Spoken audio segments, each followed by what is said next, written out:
يا أم ما شكل السماء وما الضياء وما القمر নাহমাদুহু ওয়া নুসাল্লি আলা রাসূলিহিল কারীম আম্মা বা'দ।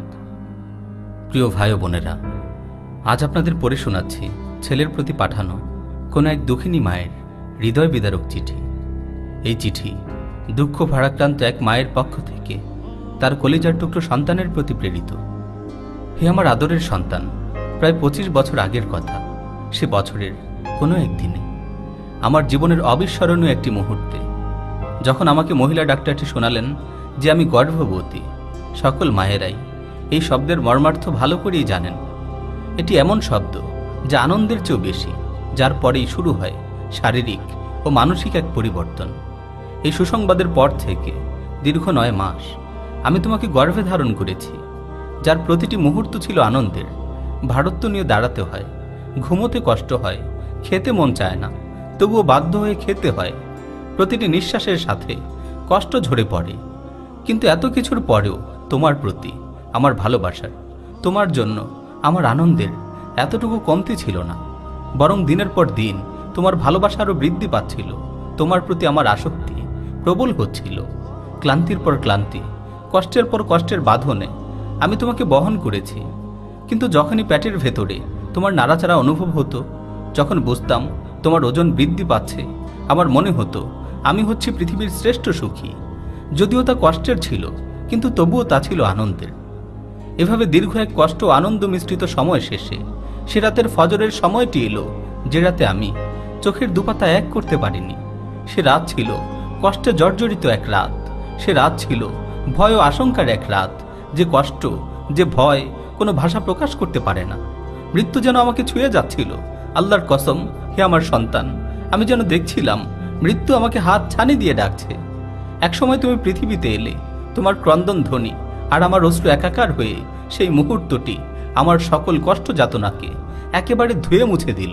হে আমার সন্তান, কত বছর আমি তোমাকে লালন করেছি, তোমাকে নিজ হাতে গোসল করিয়েছি, তোমাকে বুকের দুধ খাইয়েছি, কোলের উপর শুয়ে ঘুম পাড়িয়েছি, তোমার ঘুমের জন্য রাত জেগেছি, তোমার খুশির জন্য দিনের ক্লান্তিকে সঙ্গী করেছি।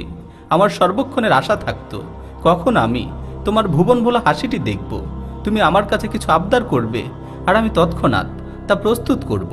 এই ছিল আমার জন্য সর্বোচ্চ সৌভাগ্যের।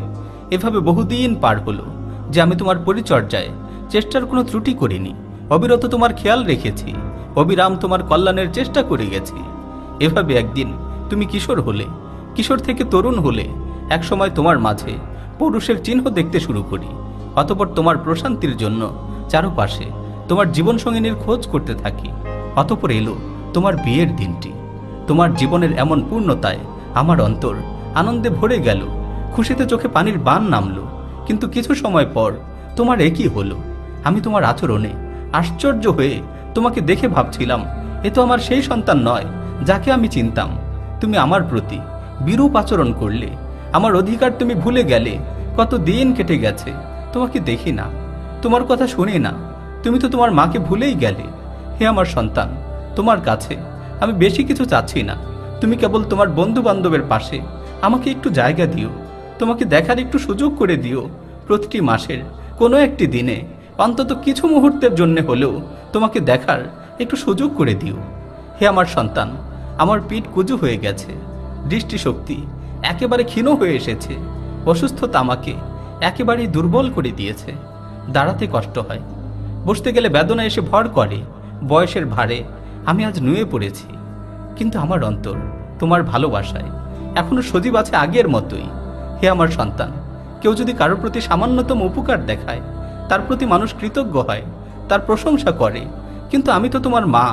একজন মাই সন্তানের সর্বোচ্চ সেবা যত্ন করে থাকে, সন্তানের পরিচর্যা করে, যেই সেবা যত্নের, যেই পরিচর্যার কোনো তুলনাই হয় না, যার কোনো বিনিময় হয় না। আমি তোমার যত্ন নিয়েছি, বছরের পর বছর তোমার সেবা যত্ন করেছি। কোথায় আমার সেই পরিচর্যার প্রতিদান? তুমি তো আমায় ছেড়ে অনেক দূর চলে গেলে। জামানা তোমাকে আমার কাছ থেকে কেড়ে নিল অনায়াসে। হে আমার সন্তান, যখনই আমি শুনি তুমি সুখে শান্তিতে জীবন অতিবাহিত করছো, আমি সীমাহীন আনন্দে সিক্ত হই, কিন্তু আমি আশ্চর্য হই তোমাকে আমি কোলে পিঠে করে মানুষ করেছি। কি এমন দোষ করেছি যার কারণে আমি তোমার শত্রুতে পরিণত হয়েছি? যার কারণে আমি তোমাকে সামান্য সময়ের জন্যেও কাছে পাই না? যার কারণে তুমি আমার প্রতি এত বিরক্ত, এত ক্ষুব্ধ?